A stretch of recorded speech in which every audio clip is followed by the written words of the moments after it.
Hello, good morning sa ayan. Ay, good morning. Have a good day. So, nakita ko lang naman itong peacock dito. Pauwi ako. So, galing ako ng market. Lagi ko siyang nakikita dyan sa daan na yan. So, napagkatuwaan ko siyang videohin. Pero, yun nga lang, hindi sa harap niya. So, natatakot naman akong tumakbo siya. Kaya, sa likod ko na lang siya kinunan. By the way, kung makikita ko siya ulit na na ibubukad-kad niya yan, na nakaharap siya sa akin. Ayun, ayun, nangati tuloy yung lalamunan ko. So, ayan, kapag nakita ko siya ulit na nakaharap siya sa akin, i-video ko ulit para makita niyo kung gaano siya kaganda na kapag binukad-kad niya yung buntot niya. Diba? Dito lang naman yan sa Sentosa Cove. Sa Sentosa Cove yan. So, lagi silang gumagala dito sa parting amin.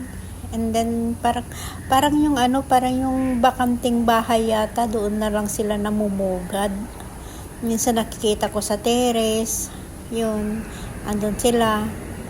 Pati yung mga anak, yung video ko rin nakaraan. Yun. Anak yata yan. Hindi ko alam, pero kalahin niya. Bali, yan 5, 6, pang-6 ito, mahaba yung buntot. So, yung 5, parang mga bata pa, mga yun. Kaya, ayan. So, papasok na ako. Siya tumalon na siya kasi natakot siya sa akin. Ay, thank you Lord, naghihikab ako. So, ayan. Ay, nanuna nyo. Sayang diba? Pero ang haba yan. Sinundan ko yan. Sinusundan ko siya. So, cute.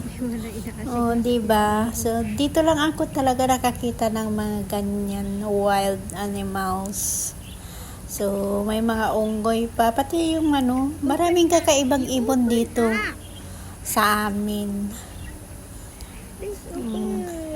Ayan, tawigil siya sa maglagat, parang natakot tuloy. Pero ang ganda, O kaya pinagbigyan niya rin yata ako. Sige, pakita ko yung buntot ko na ganito, di ba? Tapos magtatakbo na yan mamaya. Pag alam niyang binibidyohan ko, ayun, di ba? Ang ganda. Pero hindi siya dyan namumugad sa iba. So, thank you for watching.